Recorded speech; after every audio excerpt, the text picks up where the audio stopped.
Nakakagulantang ang mga revelasyon. Cuadro Alas, It's My Boy, hindi na rin nakapagtimpi pa at may matagal nang kinikimkim na matinding revelasyon. Alam na kung sino ang mastermind para si Casimero ay matalo para hindi na makalaban sa kanyang BFF. Basta fagong palayo na si Naoya Inoue. Koreano si Kim Ye-jun, mas lalong mayayari. Galing pa pala ito sa injury sa kanyang kanang balikat. Pero pagkakataong makalaban si Inoue ay syempre hindi niya papalampasin. Dito po galing mga kwento ang balitang ibabagi ko sa inyo. Kaya tara, kwentuhan na.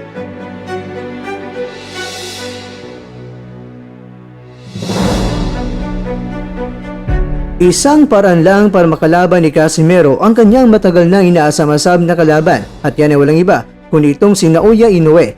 Ang tanging paraan lang ni Casimero ay talagang bawal sa kanya. Bawal sa kanya ang matalo sa mga paparating niya ng mga laban dahil kinakailangan ni Casimero na makarating sa tuktok ng world rankings para maobliga itong si Inoue para makalaban niya itong si Casimero kapag mandatory fights na ay kakasa at saan man sa mga apat na mga major organizations. Pero ganun pa man, dahil kilalanin natin na si Inoue ay kayang iwasan ang mga mandatory fights niya ay hindi pa rin natin masisiguro na magkatagpo pa rin ang dalawa kung may kasabihan man na kung gusto ay may paraan at kung ayaw naman ay maraming dahilan. Pero sa ngayon tila ba ang kasabihan ay nagbago ngayon dahil basta meron pang paraan, iiwas at iiwas talaga yan at magdadahilan. Kaya naman, kung ang tanging paraan lang na si Casimero ay marangan para makalaban itong si Inoue ay dapat talaga matalo siya sa kanyang mga paparating na mga laban. Dapat ang ihain sa kanya ay may kakayahan na matalo si Casimero. Kaya syempre, tiwala ang mastermind na matalo si Casimero. Kaya ay pinalaban ay ang veteranong si Ryo Akao. Pero mala Oscar awards ang natanggap dahil sa pagiging drama king, Kiring King King. Sinundan pa ng Namibian prospect na kayang tumayo kahit na ilang beses na inilagay sa hukay na si Filipos Nitumba. Pero pinatumba lang ito ni Casimero at nanalo siya sa desisyon. Siguro naisip ng mastermind para matalo si Casimero dahil talagang matibay talaga ang angas ng Pinas. Talagang habulin talaga itong si Inoue dito Sige, try natin si Ray Salim. Kaya lang, hindi pumalag. At itong si Luis Neri naman ay umurong ang kanyang alam niyo na mga kwento ang kasunod. Kaya dahil nag-atrasa na ang mga target na mandirigma, kaya gusto na nila na si Casimero ay palaban sa dati naging world champion na si Yuki Nori, kagat lamok sugat Sukuboy Ugoni. Pero pagdating sa laban mga kwento, naging Ryo Akao 1.2, dramatista din at matatakutin sa dugo ang samurai na madaling umaray.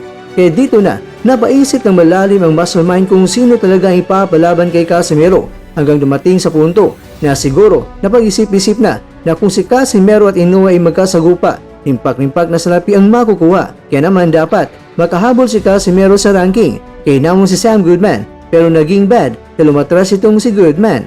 Kaya medyo nag-atrasa ng mga malalaking isda sa dagat Kaya dito na umiksena itong si Saul Sanchez pero hindi pa ito natalo sa mga laban niya sa Super Bantamweight kahit pa nga ang alaga ng Manny Pacquiao Promotions na si Arthur Villanueva ay binugbog at tinalo niya. Kaya baka si Sanchez na ang tatalo sa angas ng Pinas. Ginipit man sa timbang at walang kain para lang hindi sumobra ang timbang. Pero si Sanchez binalibag. Medyo umalpak naman ang plano para si Casimero ay matalo. Kaya naman ang tanong, sino ba talaga ang mastermind na gustong matalo itong si Casimero? Mga kakwento, ito ang pagbubunyag ng Cuadro Alas, It's My Boy at sinabi niya na kaya wala ng bilib ang maputi sa iyo Inoue dahil halatang halata na sa kakahintay ni Inoue kay Casimero ay humina na raw ito at parang itong si Inoue ang humina sa kakapili ni Inoue ng mga mahihinang mga kalaban. Yung kalaban ni Casimero na si Saul, diba si Inoue ang pumili noon pero ano nangyari dahil gusto nilang ipapatalo si Casimero ay wala, tulog agad. Kaya ang nasabi na lang ng Cuadro Alas, It's My Boy na mga mahihina kayo.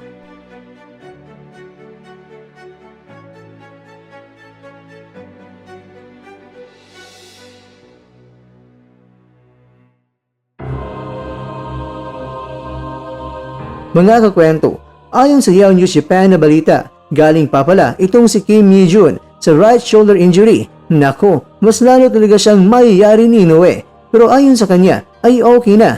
Okay na raw siya. Well, sino nga bang hindi magiging okay? Inoue na kalaban mo. Limpak-limpak na yan na money.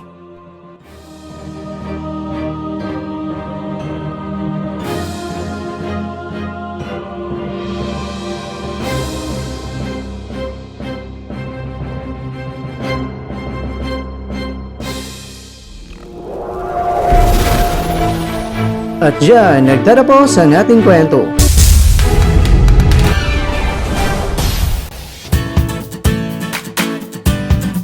Maraming salamat mga kakwento sa inyong panonood. Pero baka naman mga kakwento ay nagustuhan niyo po ang kwento natin ngayon, baka pwede niyo po akong mabigyan dyan ng like, subscribe at pa-click na rin sa bell button. Pero bago tayo tatapos mga kakwento ay syempre, shoutout po muna kayo dyan sa ating mga kakwento. Kaya kakwentong Jasper James Macarayan, kaya kakwentong John Ariel Daguman, kaya kakwentong Bonifacio Ismael, at kakwentong nanonood ngayon, shoutout siyo dyan. Bueno, hanggang dito na po muna ang ating kwentuhan at abangan na po ating susunod na video. At dito na po yan sa isang channel na kung saan maaring ito'y mga kwentong di pa na kwento sa inyo.